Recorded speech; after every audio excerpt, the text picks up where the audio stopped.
히브리서 1장 1절에서 14절까지의 말씀. 이쪽의 선지자들을 통하여 여러 부분과 여러 모양으로 우리 조상들에게 말씀하신 하나님이 이 모든 날 마지막에는 아들을 통하여 우리에게 말씀하셨으니 이 아들을 만유의 상속자로 세우시고 또 그로 말미암아 모든 세계를 지으셨느니라. 이는 하나님의 영광의 광채시요 그 본체의 형상이시라. 그의 능력의 말씀으로 만물을 붙드시며 죄를 정결하게 하는 일을 하시고 높은 곳에 계신 지극히 크신 이의 우편에 앉으셨느니라. 그가 천사보다 훨씬 뛰어남은 그들보다 더욱 아름다운 이름을 기업으로 얻으심이니 하나님께서 어느 때에 천사 중 누구에게 너는 내 아들이라 오늘 내가 너를 낳았다 하셨으며 또 다시 나는 그에게 아버지가 되고 그는 내게 아들이 되리라 하셨느냐.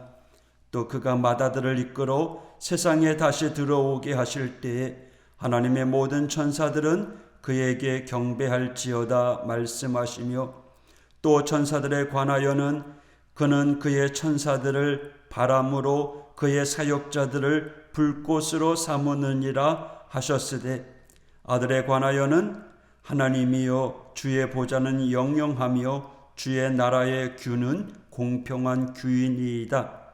주께서 의를 사랑하시고 불법을 미워하셨으니 그러므로 하나님 곧 주의 하나님이 즐거움의 기름을 주께 부어 주를 동류들보다 뛰어나게 하셨도다 하였고 또 주여 태초에 주께서 땅에 기초를 두셨으며 하늘도 주의 손으로 지으신 바라.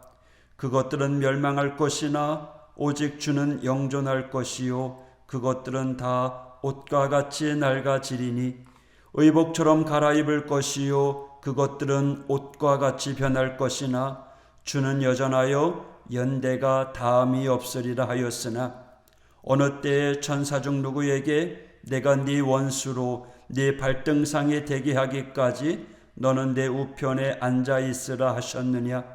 모든 천사들은 섬기는 영으로서 구원받을 상속자들을 위하여 섬기라고 보내심이 아니냐.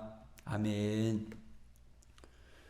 오늘부터 히브리서에 있는 말씀을 읽을 텐데요. 이 히브리서는 수수께끼 서신이라고 불립니다. 누가 이 서신을 썼는지 한마디 언급도 되어 있지 않은 유일한 서신입니다. 히브리 사람들에게 쓰여졌다는 것 외에는 구체적으로 누가 받았는지도 모르고 어느 지역에서 기록되었는지 또 어느 지역으로 배송되었는지에 대한 기록이 전혀 남아있지 않는 서신서입니다. 히브리서를 연구한 학자들에 의하면 이 글은 AD 60년경 초중반에 쓰여졌으며 이 서신을 기록한 저자는 의도적으로 자신을 감추었지만 그는 디모데를 잘 알고 있었고 수신자들도 디모데와 친분이 있었다는 것입니다. 그래서 고대 동방교회에서는 디모데와 개인적으로 서신을 주고받았던 사도 바울이 히브리서를 썼을 것으로 여겨졌습니다. 그러나 평소 사도 바울의 문체와 또 히브리서의 문체가 많이 다르기 때문에 이러한 주장에는 한계가 있습니다. 그래서 바울이 썼다, 아니다, 아직도 확실하지 않습니다. 히브리서에 사용된 수많은 단어 중 169단어는 다른 신약 성경에서 한 번도 사용해 본 적이 없는 독특한 단어라는 점입니다. 이처럼 모든 정황을 종합해 본다면 히브리서 기자는 사도 바울이 아니고 디모데를 잘 알고 있고 주님을 직접 대면하지 않은 바울의 제자이거나 동역자 그룹의 한 사람이라고 볼 수 있습니다. 그러하기에 이 히브리 기자는 유대인으로서 구약에 정통하였고 수사학 교육을 받았고 회당에서 설교해 본 사람입니다. 동족 유대 그리스도인들이 믿음에서 낙오하지 않고 또 예수님을 그리스도라고 끝까지 믿을 수 있도록 돕기 위하여 이 서신을 기록했다고 볼 수 있습니다.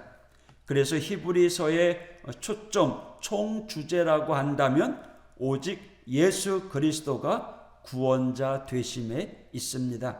오늘 본문은 예수님이 하나님의 아들 되심과 또 하나님의 모든 권위와 능력을 전달받은 참된 상속자 메시아 되심을 가르쳐주고 있습니다. 1절의 말씀처럼 하나님께서는 메시아에 대하여 아주 오래전부터 선지자를 통해 여러 모양으로 알려주셨습니다.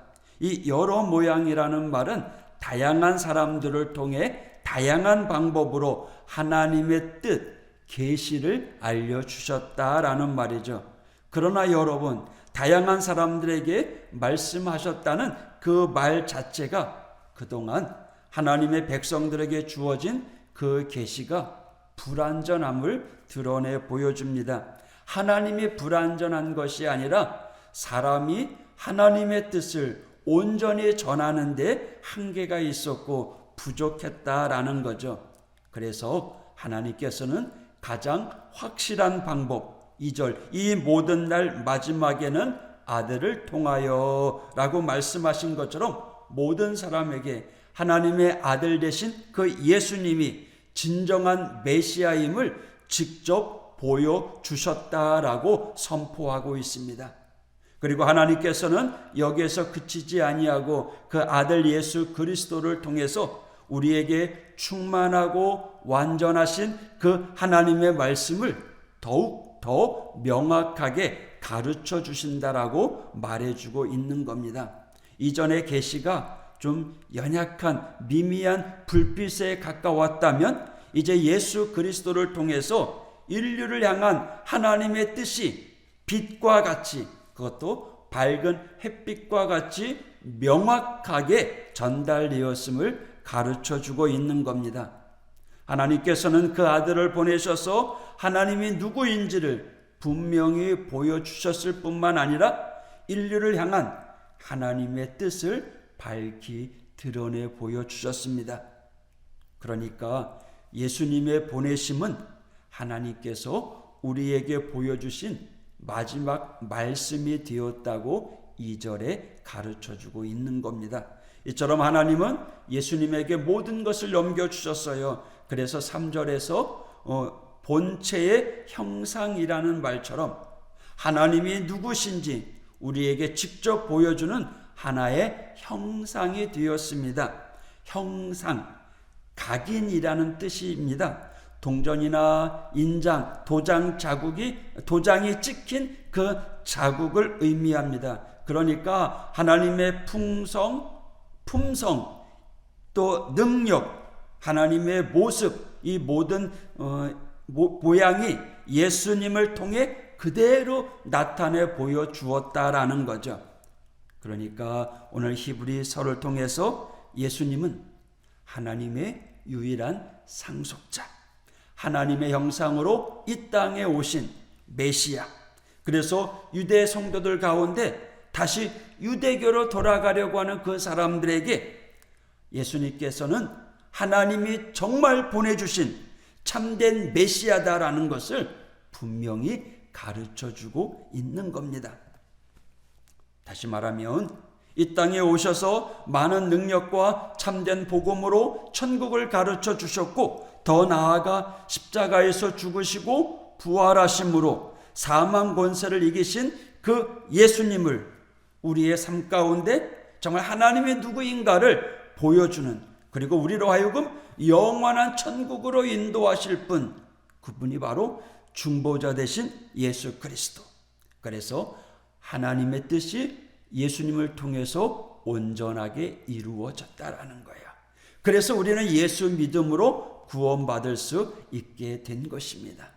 하나님은요, 여러 번 하나님의 아들 되심, 그리고 예수님이 구원의 상속자 되심을 계속해서 알려주셔요. 요한복음 10장 38절에 아버지께서 내 안에 계시고 내가 아버지 안에 있다. 또 요한복음 10장 30절 나와 아버지는 하나다. 요한복음 14장 9절 나를 본 사람은 곧 아버지를 뵌 것이다 라고 말씀하고 있습니다. 이 말씀은 예수님께서 이 땅에 오신 구원자, 또 하나님 창조자 되신 하나님, 또 세상의 모든 것들을 주장하시는 하나님 되심을 분명히 가르쳐주고 있다는 거예요. 신학적으로 예수님은 하나님 창조자 구원자. 할렐루야.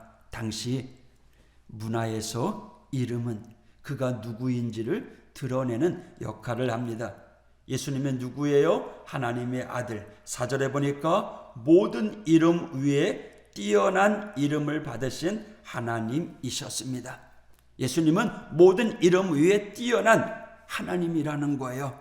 하나님께서는 그 어떤 천사에게도 하나님 우편의 자리를 허락하지 않으셨습니다. 천사는요, 단지 주의 백성을 돕기 위해 창조된 존재일 뿐이라는 거예요. 반면에 우리 예수님은 하나님 보좌 우편에 앉으신 하나님으로서 천사와 달리 만유를 통치하시는 분이십니다. 이런 주님께서 어제 설교했죠?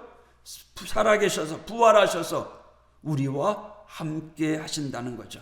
뿐만 아니라 죄를 회개하고 자복하는 이들의 그 죄를 정결하게 해주십니다. 그리고 우리에게 말씀하시고 우리를 다스리시는 분입니다.